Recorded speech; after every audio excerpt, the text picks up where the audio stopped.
কিন্তু ডক্টর ইউনূসের সরকার আমার দৃষ্টিকোণ থেকে একদম একদম একদম সম্পূর্ণভাবে ব্যর্থ। এখন আমি আমার টেকটা আগে বলি। আমার কাছে কিন্তু মনে হয় ডিসেম্বর জানুয়ারিতে মানে ফেব্রুয়ারির আগেই এবার ইলেকশন হবে। ডক্টর মোহাম্মদ ইউনূস যেই টাইম লিমিটটা বলছেন যে 2025-এর ডিসেম্বর থেকে 2026-এর জুনের মধ্যে ইলেকশন হবে, আমার ধারণা সেই সময়ের মধ্যে থেকে ইলেকশন হবে। যে যাই বলুক না কেন সেই সময়ের মধ্যে থেকে ইলেকশন আসলে ঘোষণা করা হবে এবং একটি জাতীয় নির্বাচন হয়েও যাবে এবং জাতীয় নির্বাচনের পরে অন্যের কাছে যথা নিয়মে ক্ষমতা হস্তান্তর করে ডক্টর মোহাম্মদ ইউনূস তার অন্য দায়িত্বে বা অন্য কাজে চলেও যাবেন। মানে ডক্টর মোহাম্মদ ইউনূস 2026-এর জুনের পরে আর সরকার প্রধান থাকছেন না, এটা আমার মনে হচ্ছে এইটাই তিনি করবেন। আপনি যদি বিএনপির বক্তব্য দেখেন, অন্তত জনাব তারেক রহমান তার কোনো বক্তব্যে এখন পর্যন্ত অন্তর্বর্তী সরকারের বিরুদ্ধে কঠোর কোনো সমালোচনা করেন নাই, কিন্তু মানবিক করিডোরের ব্যাপারে সিদ্ধান্ত যে পছন্দ হয় না এটা কিন্তু সরাসরি বলছে।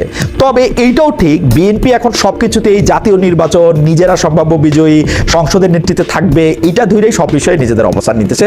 মানবিক করিডোর নিয়ে বক্তব্যও তারই প্রতিফলন, কারণ তারা মনে করছে তারা সরকারে আসতেছে, সরকারে আসলে এইসব জিনিসগুলি তাদের হ্যান্ডেল করতে হবে। তারা মনে করতেছে তারা মানে যা কিছু এখন এই সরকার সিদ্ধান্ত নেবে এইটার তাদের হবে। মোটামুটিভাবে বিএনপি, মানে আমি প্রথমে যেটা বললাম সেটা বোধহয় বিএনপি এরকম ভাবে যে জানুয়ারি ফেব্রুয়ারি দিকে একটা ইলেকশন হয়ে যাবে, ইলেকশনে তারা একটা নিরঙ্কুশ সংখ্যাগরিষ্ঠতা পাবে, সেই নিরঙ্কুশ সংখ্যাগরিষ্ঠতা পাওয়ার পরে তারা দেশ চালাতে হবে, সরকার চালাতে হবে, তারা তাদের মতো করে সিদ্ধান্ত নিতে হবে, এইটা বোধহয় তারাও এরকম করে ভাবতেছে। কিন্তু আমি কিন্তু এইখানে একটা কিন্তুর কথা বিএনপিকে স্মরণ করা দিতে চাই যে এত কিছু সবকিছু এত সহজ নাও হইতে পারে। যদি মানুষ বলতেছেন যে তিনি আসলে যুদ্ধ কখনোই চান না, আমরাও তাই আশা করি, কারণ তিনি নোবেল শান্তি পুরস্কার বিজয়ী হিসাবে সেইটাই তার অবস্থান হওয়া উচিত। কিন্তু পাশাপাশি সরকারের দায়িত্বে থাকলে তখন রাষ্ট্রের সার্বভৌমত্বের দিকে লক্ষ্য রাখতে হবে, এটাই স্বাভাবিক। সেই জন্য কোনো রাগঢাক ছাড়াই ভারত পাকিস্তান যুদ্ধ অবস্থার কথা তিনি সরাসরি বলতেছেন। সেই বিবেচনায় বাংলাদেশের যুদ্ধ পরিস্থিতিরও তাগিদ দিয়েছেন। এর মধ্যে ভূ রাজনৈতিক অংশটা আসলে কোনটা, এর মধ্যে কোঅর্ডিনেশনের অভাব আসলে কোনটা, মানে ভারত পাকিস্তান যুদ্ধ পরিস্থিতি হইলে বাংলাদেশে কেন প্রস্তুত হইতে হবে? মানে প্রতিবেশী বিবেচনা করলে বাংলাদেশে যুদ্ধের ফ্রন্ট তো এখন দুইটা, একটা ভারত সীমান্ত, অন্যটা মিয়ানমার সীমান্ত। ধরেন ভারত পাকিস্তান যুদ্ধ করতেছে, সেই ভারত পাকিস্তানের যুদ্ধটা কি বাংলাদেশের দিক দিয়ে কোনোভাবে হবে? আমি আসলে এটা ঠিক বুঝতে পারতেছি না।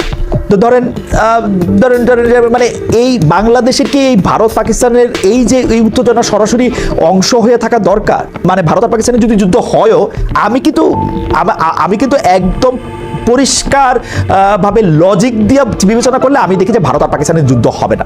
কিন্তু যদি এমন হয় যে ভারত আর পাকিস্তানের দুইজন যুদ্ধবাজ ম্যাড পার্সন আছেন, তাদের মধ্যে থেকে এইটা হইলেও হয়ে যেতে পারে, সেই হিসাবে আমাদের নিরপেক্ষ থাকা মানে কি আমাদের মানে আমরা কেমনে থাকবো? আমরা কি কৌশলগতভাবে নিষ্ক্রিয় থাকতে পারবো? কৌশলগতভাবে নিষ্ক্রিয় না থাকলে আমাদের কি কৌশলগতভাবে সক্রিয় হইতে হবে? শান্তিতে নোবেলজয়ী ডক্টর ইউনূস আসলে কি বুঝাতে চাইতেছেন? আমরা কি প্রস্তুতি নেব? কার সাথে? মানে উনি মিয়ানমার মিন করছেন না ভারত মিন করছেন আমি বুঝি নাই। যাই হোক, ক্রমশ প্রকাশ্য। কিন্তু আমার কাছে মনে হয় যে আমাদের যে শান্তিতে নোবেলজয়ী ডক্টর মোহাম্মদ ইউনূস আছেন, তিনি ভারত আর পাকিস্তানের মধ্যে, পাকিস্তান আর ভারতের মধ্যে শান্তি স্থাপনের জন্য কোনো ভূমিকা যদি রাখতে পারতেন, সেইটা হয়তো তার মতো বড় মাপের মানুষের জন্য সঠিক অবস্থা। আমার কাছে মনে হয় যে ডক্টর ইউনূস যথাসময়ে নির্বাচন এই কারণে দেবেন যে তার সরকারের সমন্বয়হীনতা বাংলাদেশের সবচেয়ে বুদ্ধিমান মানুষ হিসেবে আমার কাছে মনে হয় ডক্টর মোহাম্মদ ইউনূস অনেক বেশি বুদ্ধিমান একজন মানুষ, তিনি সবার আগে সেন্স করতে পারতেছেন। যেমন ধরেন ডক্টর মোহাম্মদ ইউনূসের এই উদ্ধৃতিটির দিকে আপনাদেরকে একটু দৃষ্টি দিতে বলি, সেইটা হচ্ছে আমি আমাদের অন্তর্বর্তীকালীন সরকারের প্রধান উপদেষ্টা বক্তব্য কোট করছি। আমাদের কাছেই ভারত পাকিস্তান যুদ্ধ হয় অবস্থা, সকালের খবরে দেখলাম হয়তো গুজব আজকেই শুরু হয়ে যাবে যুদ্ধ। কাজে এই পরিস্থিতির মধ্যে প্রস্তুতি না নেওয়াটা আত্মঘাতী এবং প্রস্তুতি নিতে হলে আধা-আধি প্রস্তুতির কোনো জায়গা নেই। এটা এমন এক পরিস্থিতি, জয়ই একমাত্র অপশন, পরাজয় এখানে কোনো অপশন হতে পারে না। কাজেই আমাদের প্রস্তুতি কত উচ্চ পর্যায়ে নিতে পারি সেটার চেষ্টায় আমাদের থাকতেই হবে। 30 এপ্রিল বুধবার উনি এই কথা বলছেন। আমার কথা হচ্ছে মানে তিনি কি সামরিক বাহিনীকে যুদ্ধের জন্য প্রস্তুত থাকার আহ্বান জানালেন? তাই তো মনে হলো না, জয়ই যেখানে এখানে একমাত্র অপশন। তো যুদ্ধটা তিনি কার সঙ্গে বা কার বিরুদ্ধে বা কেমনে করবেন? মানে যেই কথা দিয়ে আমরা এটা বলতেছি, সেই একই বক্তব্যে ডক্টর ইউনূস নিজেকে একজন যুদ্ধবিদ জনাব মেজর জেনারেল অবসরপ্রাপ্ত ALM ফজলুর রহমান তিনি বলতেছেন, কোট করছি, ভারত পাকিস্তান আক্রমণ করলে বাংলাদেশের উচিত হবে উত্তর পূর্ব ভারতের 7 রাজ্য দখল করে নেওয়া। এই ব্যাপারে চীনের সঙ্গে যৌথ সামরিক ব্যবস্থা নিয়ে আলোচনা শুরু করা প্রয়োজন হবে বলে মনে করি। এইটা নিয়ে ওই যে আমাকে নিয়ে যেটা মানুষজন বলে, এটা নিয়ে মানে উনার বক্তব্য প্রসঙ্গে আমার মন্তব্য হলো কি আর বলবো, সিরিয়াসলি কি আর বলবো। কিন্তু আমরা দেখি যে এইটা নিয়ে আসলে আসলে আসলে এই তারই বক্তব্য নিয়ে আমি কি আর বলবো হইলো মানে সরকার যে সমর্থন করে না তার বক্তব্য, এটা দ্রুত আবার জানিয়েছেন যে সরকারের মুখপাত্র প্রেস সচিব শুক্রবার এই মানে বিজ্ঞপ্তি দিয়া পররাষ্ট্র মন্ত্রণালয় একই কথা বলছে, মানে প্রেস সচিবের কথা আবার পররাষ্ট্র মন্ত্রণালয় সমর্থন করছে। মানে জনাব ফজলুর রহমানের অবস্থান যে সরকারের অবস্থান না এবং এই ধরনের বক্তব্য যে একটা দেশের জন্য সরকারের জন্য ঝুঁকিপূর্ণ, সেইটা আবার তারা এটা বলছে। তাইলে জনাব ALM ফজলুর রহমান এই কথাটা কেন বললেন? তার নিজের মনে হয়েছে বলে বলছেন? জনাব ALM ফজলুর রহমানের সাথে সরকার প্রধানের, তারপরে হচ্ছে সরকার অন্যান্য গুরুত্বপূর্ণ ব্যক্তিদের আলাপ আলোচনার প্রেক্ষিতে নিশ্চয়ই তিনি এরকম একটা বক্তব্যকে, তিনি তো আর কোনো, এটা তার নিজস্ব বক্তব্য হইতে পারে, কিন্তু তিনি তো আর এরকম একজন ব্যক্তি না যে তার নিজস্ব বক্তব্যটা হঠাৎ করে তিনি একটা চা দোকানে বক্তৃতা, চা দোকানে একটা আমরা যেরকম আর কি চা দোকানে কথা বলতে বলতে একটা কথা বলে ফেলি, ব্যাপারটা তো এরকম না, তাই না?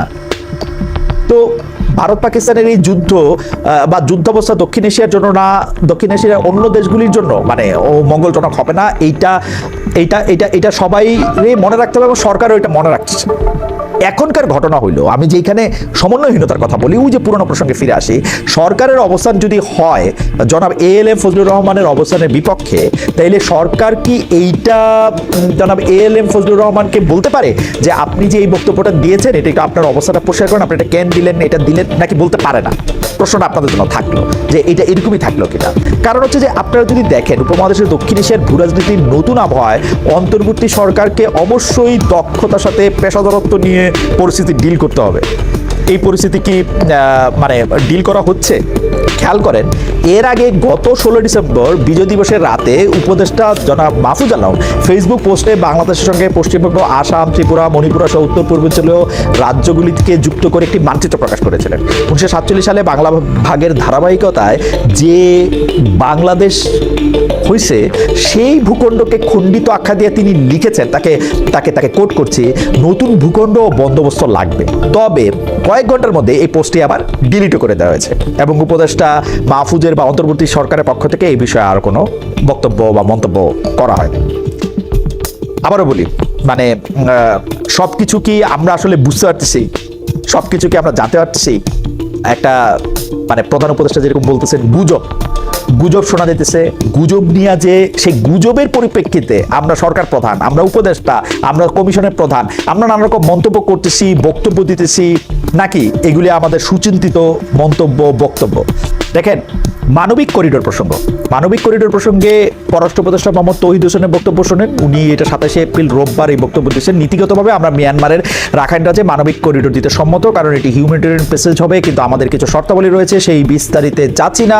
সেই শর্তাবলী যদি পালিত হয় আমরা অবশ্যই জাতিসংঘের আহ্বানে সহযোগিতা করব। 27 এপ্রিল রোববার বিকালে পররাষ্ট্র মন্ত্রণালয়ে সাংবাদিকদের এই তথ্য তৌহিদ হোসেন দিয়েছেন। কিন্তু আমরা যেটি বলতে চাই, একটি অন্তর্বর্তীকালীন সরকার তারা কি এরকম একটা ডিসিশন নিতে পারে? এই প্রশ্ন অনেকে তুলতেছেন। এখানে যে আপনারা একটা করিডোর দিচ্ছেন, এই করিডোর দেয়া হচ্ছে পৃথিবীতে দুইটা জায়গায়, একটা হচ্ছে গাজায় আর একটা হচ্ছে ইউক্রেনে। এবং গাজা এবং ইউক্রেনের সেই বিস্তারে আমি গেলাম না, সেইটার ক্ষেত্রে বাংলাদেশের নিরাপত্তাটাকে আপনারা চিন্তা করে দিয়েছেন।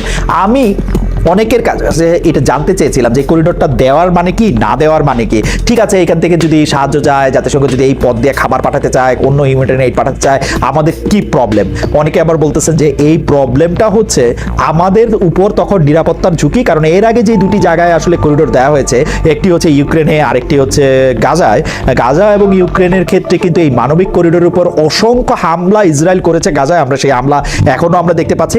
অন্যদিকে ইউক্রেনের ক্ষেত্রে রাশিয়া সেই করিডোরের ব্যাপারে সম্মত হলো, রাশিয়াও কিন্তু সেখানে অনেক আক্রমণ করেছে। তো এই ব্যাপারটা হলো বাংলাদেশের মানুষ, সেটা ঠিক আছে, আমরা মানুষের জন্য আমরা রাখাইনে যারা মানে রাখাইন অঞ্চলে যারা আসলে পীড়িত মানুষ আছেন, যাদের কাছে আসলে খাদ্য পৌঁছাতেছে না, তাদের জরুরি চিকিৎসা সেবা পৌঁছাতেছে না, সেগুলি দেওয়ার জন্য আমরা আমাদের করিডোরটা ব্যবহার করে তাদেরকে দিতে পারি, এটা একটা ভালো কথাও। কিন্তু এই ভালো কথার ক্ষেত্রে একটা প্রশ্নটা হচ্ছে এরকম, আমরা কি এই যে এটার ভয়টা, এটার স্যাক্রিফাইসটা করতে আমরা রেডি আছি? মানে এই ভয়টা থেকে আমাদের মুক্তি পাওয়ার কি আর কোনো উপায় আছে?